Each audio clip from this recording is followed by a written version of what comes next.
Welcome back to Smart Dollar Mindset, the channel that helps you master your money, build wealth, and achieve financial freedom through smart habits and informed decisions. If this is your first time here, make sure you hit that subscribe button because every week we share in-depth guides on personal finance, credit, and investing to help you take control of your financial life. Today, we're diving into a question that almost every credit card user faces. Should you go for cash back, points, or miles when choosing a rewards program? Which one is truly the best for you? Credit card rewards can be a powerful tool when used strategically. They can save you money, unlock travel perks, and even create opportunities for experiences you might not otherwise afford. But here's the catch: choosing the wrong rewards program can leave value on the table or tempt you into overspending. So, how do you decide?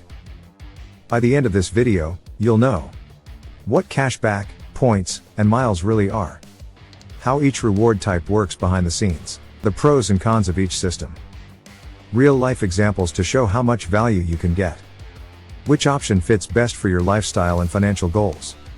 If you've ever wondered which reward strategy to choose, this video is for you. Let's get started. Why credit card rewards matter. Before we compare them, let's address why this matters. Credit card rewards programs aren't just a fun bonus, they can be a major financial benefit if you're disciplined. For many people, rewards can mean hundreds, or even thousands, of dollars in value each year. But here's the most important rule: rewards only make sense if you pay your balance in full every month. If you carry debt and pay interest, those rewards are meaningless.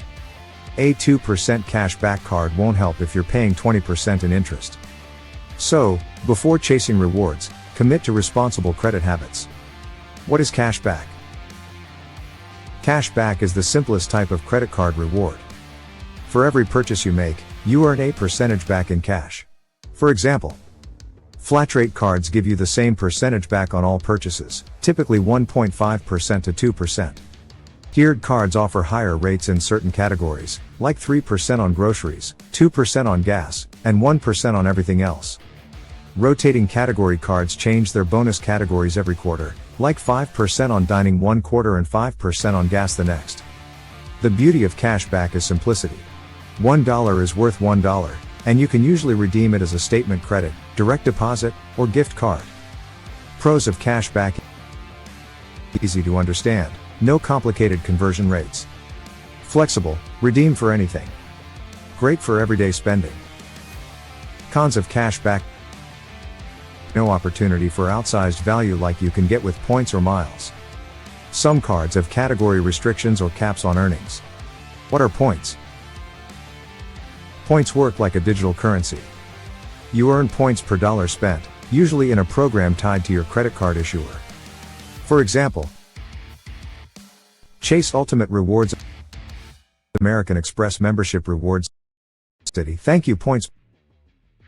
Points can often be redeemed for cash, gift cards, or merchandise, but the real value often comes from transferring them to travel partners like airlines or hotels.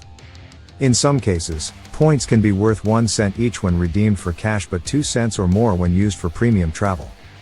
Pros of points: flexible, redeem for travel, cash, or other options. Potential for higher value with transfers, often paired with cards that offer big sign-up bonuses. Cons of points: can be confusing, value depends on redemption. Risk of devaluation if programs change. What are miles? Miles are similar to points but tied specifically to airlines or travel programs. Co-branded airline cards often earn miles that you can redeem for flights, upgrades, or perks like free checked bags. Miles can be extremely valuable if you travel frequently, especially for international flights in premium cabins. Pros of miles: great for frequent travelers. Access to perks like lounge passes or priority boarding. High redemption value for long-haul or business class flights. Cons of miles: limited flexibility, usually for flights only. Blackout dates and limited award availability. Miles can expire if your account is inactive. Real-life example: $1,000 spent per month. Let's say you spend $1,000 per month on your credit card, $12,000 per year. Cash back, 2% flat rate. You earn $240 a year in cash back. Points: 1 point per $1, worth 1 cent. you earn 12,000 points, worth $120 in cash or maybe $200, $240 in travel value. Miles. If you redeem wisely, you might score a flight worth $400 for the same 12,000 miles plus taxes. See the difference? Cash back gives certainty. Points and miles can give more value but require more effort and planning. WHO should choose cash back? People who want simplicity and flexibility. Those who rarely travel or don't want to deal with complex reward systems. Anyone focused on practical savings rather than luxury perks. WHO should choose points? People who like flexibility and occasional travel. Those willing to learn the system and maximize value. Users who want to transfer points to travel partners for outsized value. WHO should choose miles? Frequent travelers who want premium experiences. People loyal to a specific airline or alliance. Those who take advantage of perks like free bags or upgrades. Common mistakes to avoid: chasing rewards without a plan. Overspending wipes out any benefit. Ignoring annual fees. Some rewards cards charge $95 or more per year. Make sure perks outweigh the cost. Redeeming poorly. Using points for gift cards or merchandise usually offers the lowest value. How to maximize your rewards. No matter the type, always pay in full. Avoid interest at all costs. Hit sign-up bonuses. Many cards offer 50,000 plus points for meeting a spending goal. Use bonus categories. Earn more by aligning spending with your card structure. Stack rewards. Combine shopping portals or dining programs for extra points or cash back. Track your rewards. Don't let points or miles expire. Final thoughts. When choosing a rewards program, consider your financial habits and aspirations carefully. For those who prioritize clear benefits without complexity, cash back may provide the most straightforward value, allowing you to manage your finances easily. On the other hand, points are ideal for travelers who appreciate the intricacies of redemption, potentially accessing breathtaking adventures and exclusive experiences. However, regardless of the rewards route you choose, remember that accumulating points or miles should never come at the cost of overspending. Maintaining a healthy financial balance is essential. After all, it's easy to be lured by enticing offers and lose sight of your budget.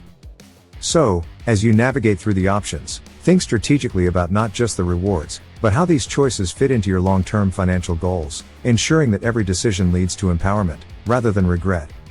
To truly benefit from any rewards program, it's crucial to recognize that these perks should complement a disciplined financial framework. Understanding how to use your rewards wisely can add value to your financial journey, transforming mundane expenses into opportunities for growth. Always prioritize paying your balance in full. This not only avoids interest fees but maximizes the benefits you can reap from your reward strategy. However, it's important to remember that all those enticing rewards come with responsibility. By approaching rewards with intention and mindfulness, you transform them from mere incentives into meaningful components of your broader financial strategy. Ultimately, it's about enjoying the journey toward financial freedom, where disciplined choices lead to enriched experiences without the burden of debt. If you found this video helpful, hit that like button, subscribe to Smart Dollar Mindset, and share it with someone trying to figure out the best credit card reward strategy. And check out our other videos for tips on credit, budgeting, and investing to take your financial knowledge to the next level.